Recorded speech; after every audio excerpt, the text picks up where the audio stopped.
Hello and welcome to this new lecture on tab navigation.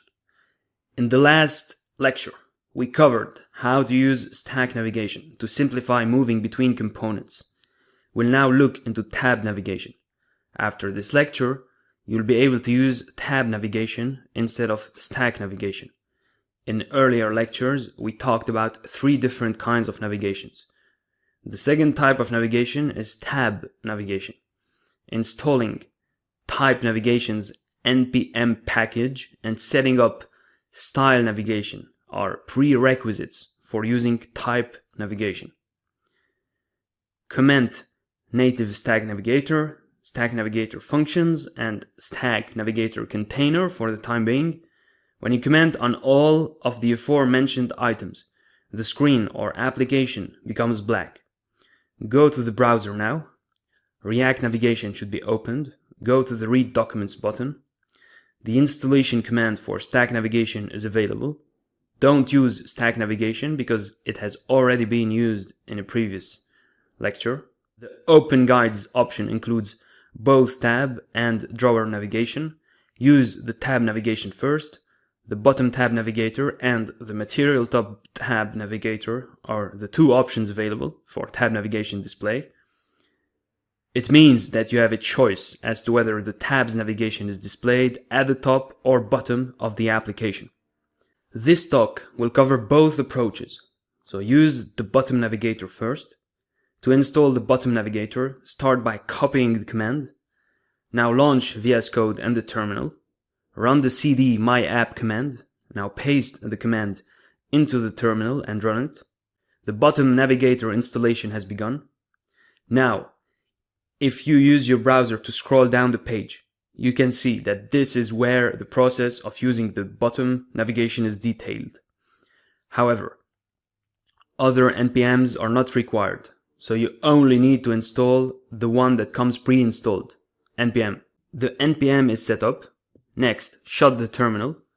Open the app.js file now. Then import the bottom type navigation. Next, add a bottom tab navigator and by copying and pasting a variable named const tab. Use the navigation container first. Whilst we were using the stack screen for stack navigation, for tab navigation it's better to use a tab screen. Now name the tab screen login and create a component that you will also name login. Now if you save the file, the application will encounter an error. Open the terminal and reload it to fix the issue. Refreshing the page should fix any problems with the code, so leave it alone. Restarting your Expo app may be necessary if the problem is still present after refreshing. You should now notice that the error has been fixed and the login page is operating correctly. Moving on, copy the tab screen tag and paste it once more in the tab navigator tabs if you want to create extra pages. Just type the component name and the sign-up name separately. Now that the browser is open, you can see that 2 screens have been created. Both the sign-up and login screens are present. Details are printed on the sign-up page. However, the login page does not print anything because it has not been updated. There are more parts and panels you can use, but right now only the login and sign-up screen are in use. Now, if you go to the application, you will see that the only symbol printed in the browser is a cross. However, icons need to be printed here. Icons will be used frequently in the future, but for now use the top navigation. Install npm for top navigation in the browser first, and npx for Expo if you're using it, before using top navigation. If you are using Android Studio, you can use npm page viewer as well. You must execute a different command to install npm if you are using iOS. Okay, so install both npms.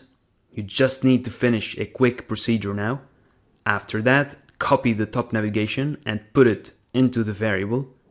The bottom navigator then follows this command. If you save the file right now, you'll notice that the AA view starts at the top. You can now switch between pages by pressing a button or just moving the screen. Okay, so this was tab navigation, and you were able to see both top and bottom views to demonstrate how to use tab navigation from both angles. In the next lectures, we'll cover icons and how to use them. Icons on top are not currently necessary, however, you can use them if you choose to. The bottom of the page in the application will have icons basically. Okay, alright, so we're now at the end of this lecture. Thank you very much for watching and see you soon in the next one.